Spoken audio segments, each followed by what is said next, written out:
PM Modi के गढ़ में बीजेपी में बगावत, पार्टी अध्यक्ष ने ही दे दिया इस्तीफा। गुजरात में बगावत से हैरान अमित शाह। पीएम मोदी पूरे देश का दौरा कर रहे हैं। उनकी देश भर में लगातार रैलियां हो रही हैं। गृह मंत्री अमित शाह भी अलग अलग राज्यों में जा रहे हैं। 2024 के लोकसभा चुनाव की तैयारियां शुरू हो गई हैं।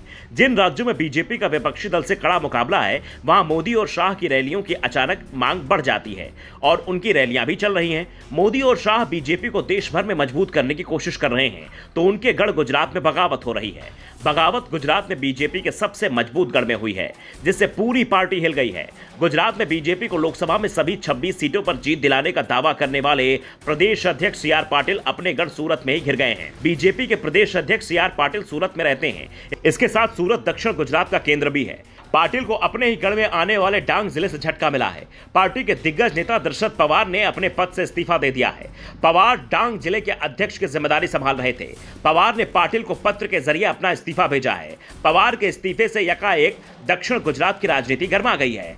गुजरात बीजेपी अध्यक्ष सी आर पाटिल को लिखे अपने इस्तीफे में दशरथ पवार ने कहा, मैं डांग जिला बीजेपी अध्यक्ष के पद से अपना इस्तीफा दे रहा हूं।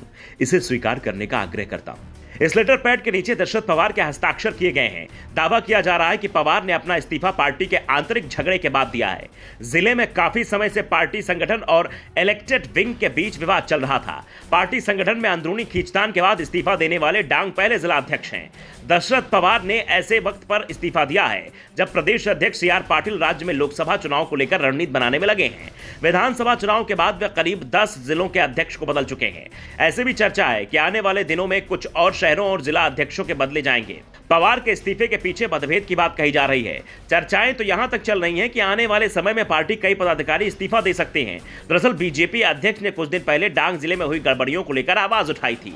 डांग जिले में एक ही विधानसभा सीट है, इस पर बीजेपी का कब्जा है। डांग जिला वलसाड़ लोकसभा में आता है। आदिवासी बाहुल इस जिले में आम आदमी पार्टी भी अपनी पैठ बढ़ाने में लगी है। ऐसे में पार्टी में शुरू हुए इस्तीफे की प्रक्रिया ने बीजेपी की चिंता बढ़ा दी है।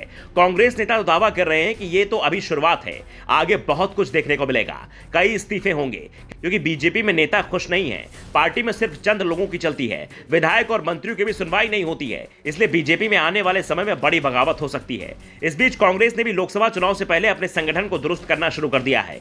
पार्टी ने पूरे प्रदेश में 300 से ज्यादा कार्यक्रम करने का टारगेट तय किया है। विधानसभा चुनाव में मिली जबरदस्त हार से उबरने की कोशिश में कांग्रेस जुटी हुई है। पार्टी नए सिरे से तैयारी कर रही है। बीजेपी के साथ इस बार कांग्रेस के निशाने पर आम आदमी पार्टी भी बनी हुई है, क्योंकि विधानसभा चुनाव में कांग्रेस को बीजेपी से ज्यादा नुकसान आपने पहुंचाया था, जिस कारण अल्पसंख्यक मतदाताओं वाली सीट पर भी बीजेपी जीत गई थी। इसलिए इस बार कांग्रेस पूरी तैयारी के साथ मैदान में उतरने की तैयारी कर रही है। तो बीजेपी अपनी टकराव का सामना करती दिख रही है।